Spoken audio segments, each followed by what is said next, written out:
Hello! Magandang hapon po sa inyo, homeschoolers. Sana po ay nasa mabuti kayong kalagayan. Sobra po kami excited today to have this video because there's a lot of inquiries that's happening around na, Novi, how do you teach English? How do you teach language and arts? How do you teach science? How do you teach history? Nagkaroon po kami ng solusyon kung paano po ito gawin. Dahil ako rin, the past 10 years ago, I don't have someone to talk to. Na paano nga ba ituro yung English? So, it's difficult. Because we want to better serve you, we have this video. And our topic for today is very, very important.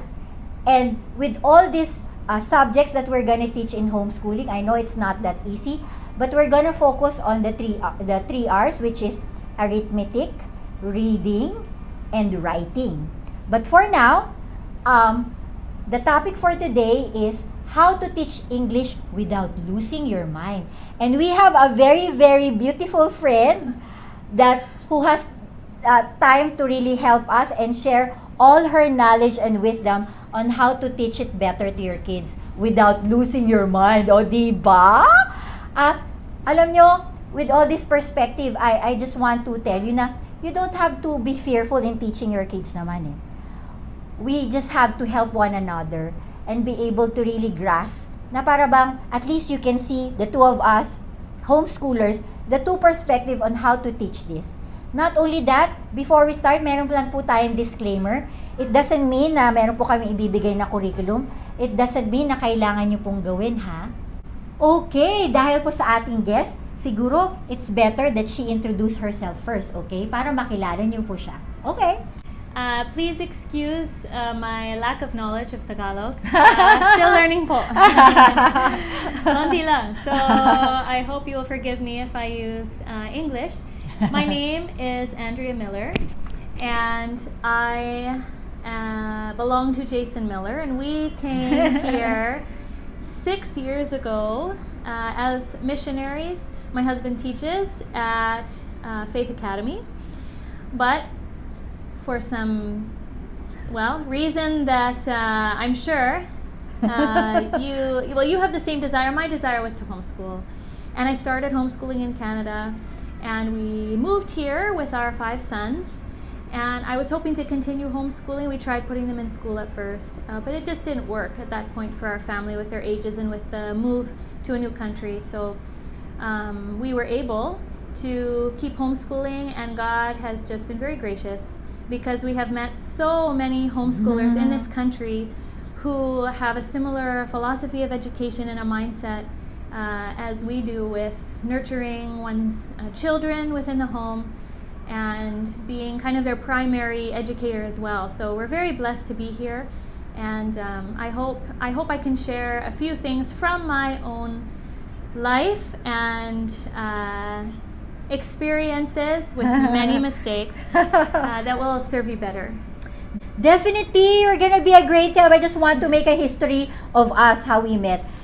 It's just that a beautiful homeschool. We are a small community, so when I had the struggle of how to really teach writing, someone recommended Andi. And I was really, really so excited to go to her house and see her setup on how to do this. So she taught me how to teach writing without losing my mind, and I thank you for that. Not only that, I just want to ask, how many kids do you have? I have 5 kids, 5 boys. What levels are there right now? This year they are 2nd grade, 4th grade, 6th grade, 8th grade, and 10th. Okay, in Filipino language, we have this different types of homeschooler here. Okay. Can you say that you are independent homeschooler or you have a homeschool provider? I would likely be termed as a independent homeschooler. Okay. Under the umbrella of a school in Canada. Oh, okay. So, as you can see, madami na po nag-homeschool sa buong mundo. In case of Andi, she's Canadian and she's under the homeschooling community of Canada. Okay? Now, let's start because it's really important with English to be able to really have a good foundation, isn't it? So, today we're gonna start with reading, okay? So, as much as possible, we're gonna try to be able to share it with you, with Andi, regarding how to teach reading without losing your mind. specifically from maybe 1-year-old and up. Okay, let's start. So share with us, how do you deal with that? How do you teach reading as a foundation without losing their mind? Okay, well, I love language. I love words. I love imagination. And I love reading. So it's only natural, I think, as a parent with young children, that you start teaching them how to read by reading to them. I read and read and read books. And you know, kids, when they're young like that, it's the same book over and over and over again. So children's books like Goodnight Moon, or any of Sandra Boynton books, Goodnight Gorilla, some board books that just have sometimes 3 or 4 words per page. You read to them, they sit by you, they see the pictures. You can sometimes, or what I would do is almost create or describe what's happening with the artwork on the page. Okay. And pretty soon the kids memorize. And then that's the hard thing, is they get a little bit older and you get a little bit tired. You think you can skip some of the words, but they've memorized it and they know that's not when you turn the page. So that, I think, is the very foundational tool to give your children, to expose them to the wonderful language of and beauty of words. So what are the skills that needs to be improved in terms of reading, sharpening their skills in reading? Well, as far like starting from like 1-year-old, because I'm sure you also advocate reading aloud to them. Like, do you read aloud to them, like when they were still small? What kind of routine do you do?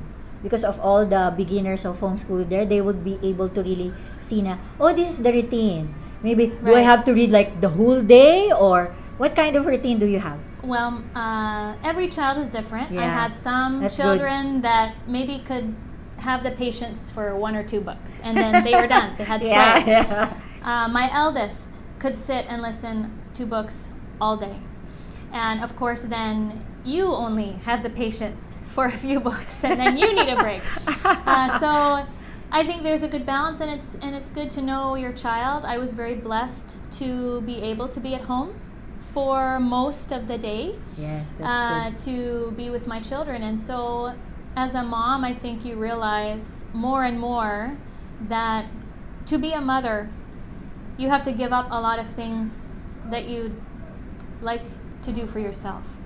And that is sometimes a very hard lesson, and it's one that to some extent you will wrestle with throughout all the stages of your children's growing up years. Is your time in a sense is not your own. And so because of that, it was easier to just go, okay, well, what am I doing? I'm at home. I will read to my child. Yeah, that's good. No, I like what you said a while ago, that it really depends on the child. Because sometimes a child will really be overwhelmed and you don't have to force it. Is that what you're saying? No. Not only that, it's like you're trying to tell us right now that you really have to honor the learning style of the child. You don't have to force them to read if they're not ready, isn't it? Is that what you're saying a while ago? How do you do it with your husband, with Jason? Does he included in that type of routine, like reading with them? How do you do it? We do devotions as a family. Okay. We have felt that's pretty important. So usually before bed, again, when he comes home from work, we always did have a routine. You know, there's dinner. For us from Canada, we eat fairly early. So we're usually eating between 5 and 6 p.m. So we eat early, and then the kids have showers, or we'd shower them, and you know, if they're young children, that also could take a fair bit of time. And then even starting from baby, I mean, I remember reading Goodnight Moon. There would be a routine of about 3 books. Goodnight Moon, 10 minutes till bedtime, that I would read to my sons, and they would know the order. For kids, repetition is very, very That's important. good. Repetition is very good. Repetition is very important. I don't know if they would necessarily get bored before you get bored. Okay, that's good. So, in that young age, because we're gonna discuss two parts, like now small kid. So in small kid, how could you be able to inject the fluency and reading comprehension? What are the skills that you need to take on to be able to inject that? If you were constantly reading with them, Okay. then that's good. slowly when you introduce phonics, Yes, that's it. I think then they would have a bit of a grasp. They would start recognizing it themselves Mhm. because they've already seen letters on a page. Yes. Dr. Seuss, some of his books have made up words, but they rhyme. And so that's a very important author, I would say, to introduce for kids how to read.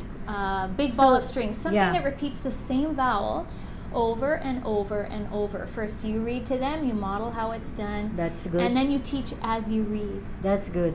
That's good because you allow also the kids to ask you questions after Yes. reading. So that's reading comprehension and fluency. And then it's one way of also teaching them how to decode. Yeah. Yeah, like have you done also like some of Montessori that some of the kids would be able to really like what kind of phonics do you use? I think that's really important. It's really foundational. What kind of phonics do you use? I did the sing, spell, read, and write for my Oh. oldest. Okay, that's good. And then once I had the book, Because he loves to sing? That's why? The sing and spell? Is that what you're saying? oh, he was very intense. He didn't. Auditory. He's very private. Oh. So when we would put like stuff like Salty or Patch the Pirate, like these kind of musical, they're great lessons, but they have music with them and acting. That's good. He would march around the table and he'd be very intense, but he would listen and he would memorize. But he didn't talk until he was 2. My oldest. Oh, that's good news ha. So Yes. yan ha, huwag And kayong my magmamadali. My 4th as well. Yeah. Oh. They didn't talk until they were 2 years old, but they Oh. understood perfectly. They communicated very well. And my oldest actually has an incredible grasp of language. Not necessarily as imaginative, Yeah. but the formula of it. He's a formula guy. So with your kids, different level of maturity in how to read.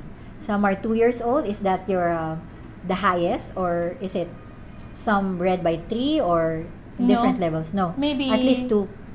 No, I would read to them. I wouldn't Okay. push it until they turned about 5. Okay. And by that time, I know some of my friends, their kids have been reading at 3.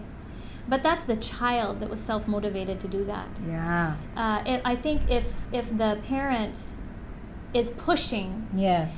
then it almost might be more work. It's the same with potty training too. You can push Yeah. your child until Yeah. your relationship gets pretty yucky.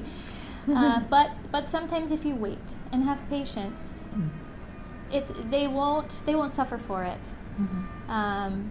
Because my kids learn to read very fast. So I didn't. In my mind, it wasn't a goal to have them read until kindergarten. Okay. Kindergarten, I was Kindergarten told, is like, how old is that? 5 years old. 5 years old. Depending on birth date in Canada, there's different cutoffs. So you can be in kindergarten at 4 years old or at 5 years old. But a veteran homeschooler told me, get them reading in kinder. So likely by the age 4 or 5. Then by grade 1 for homeschooling, they can read the instructions for all their subjects, what they're supposed to do. If they can read on their own, it paves the way to independent studying. So, thank you for that input. Do you think that you would be able to encourage other homeschoolers to do a reading program? Do you have a reading program that you have? For small kids specifically?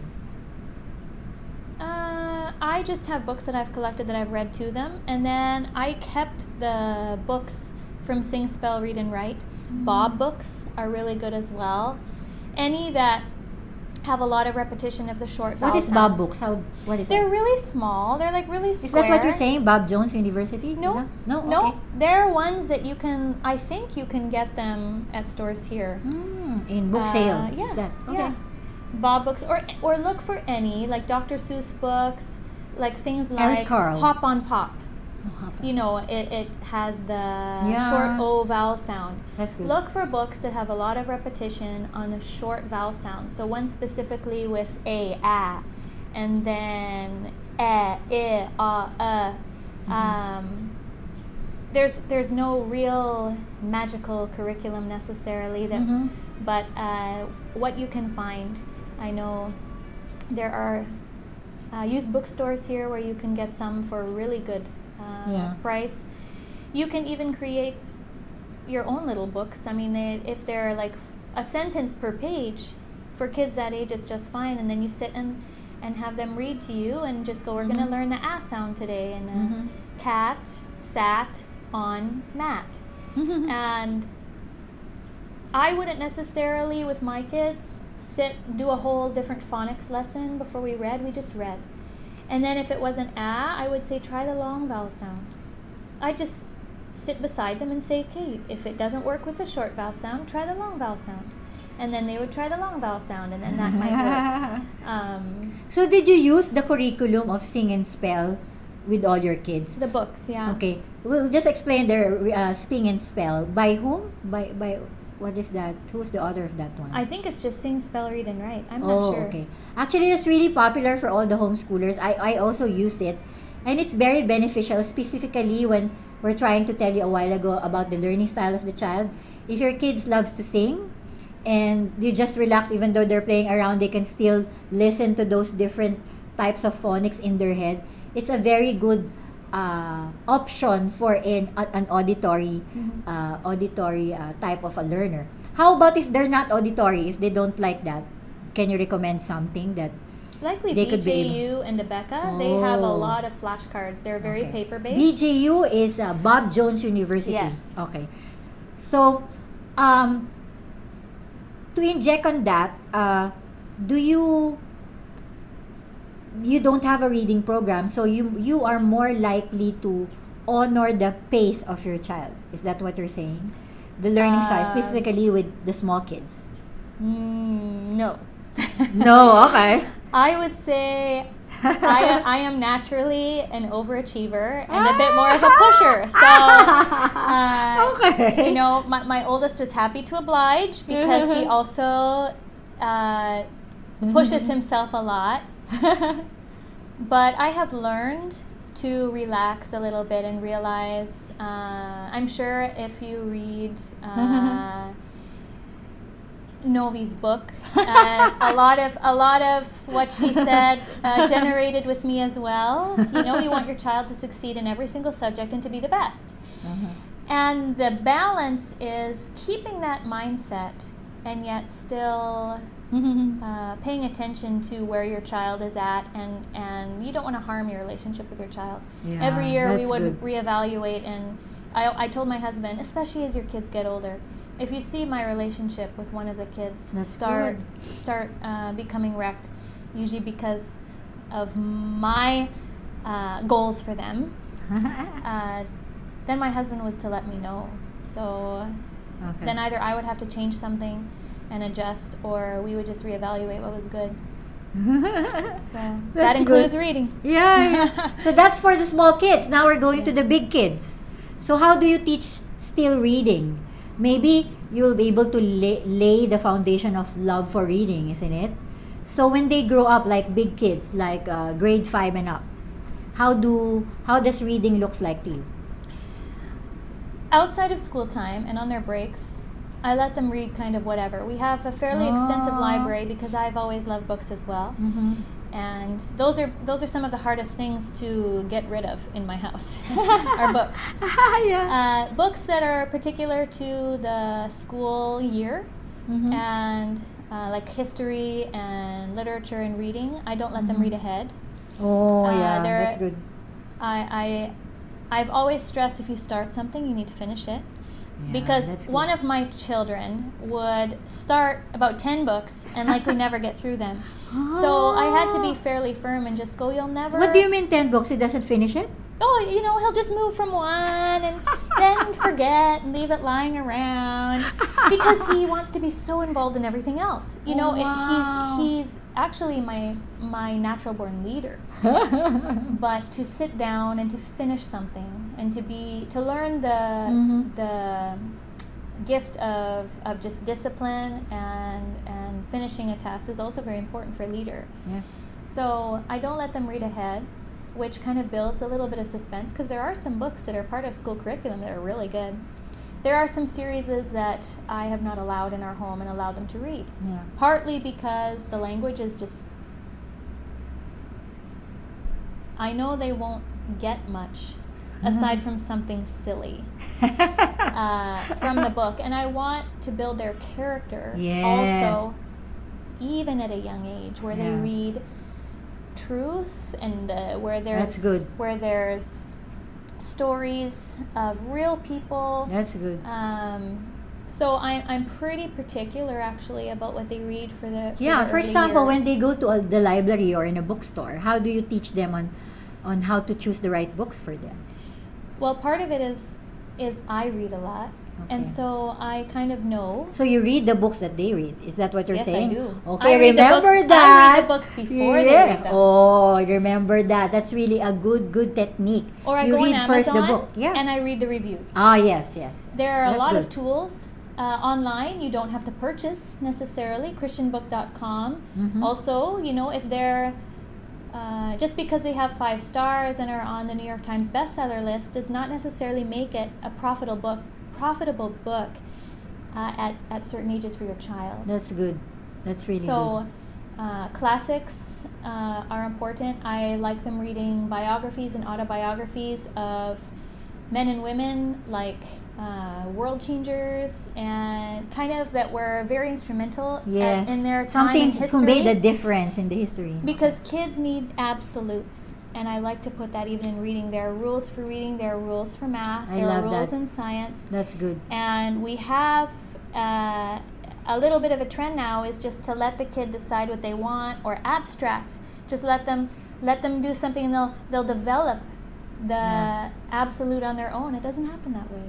Oh, that's really good. That's really good. One of the things that I also learned for big kids is I let my kids read to the small kids. Yeah?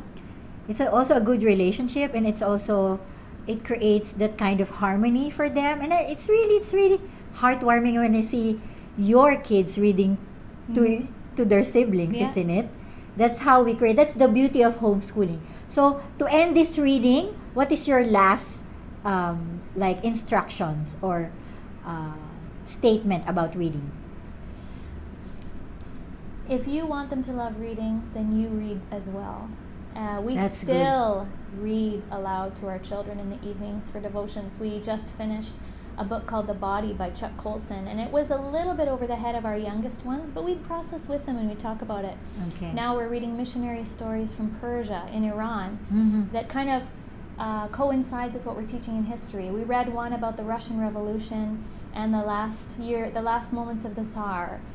There's piles of Yeah. books out there that you can enjoy as a family, Mhm. and that I think is why many of us I think homeschool is we want to keep the family unit secure and stable. Yeah. And reading Thank is you. important. Thank you so much, Andy. Thank you. So homeschoolers, please. I know I think that's the greatest investment. Buy books that could be able really make a difference in your family. So always remember, okay? In homeschooling, relationship is more important than academics. Ako po si Novian Tan, and I homeschool. Bye!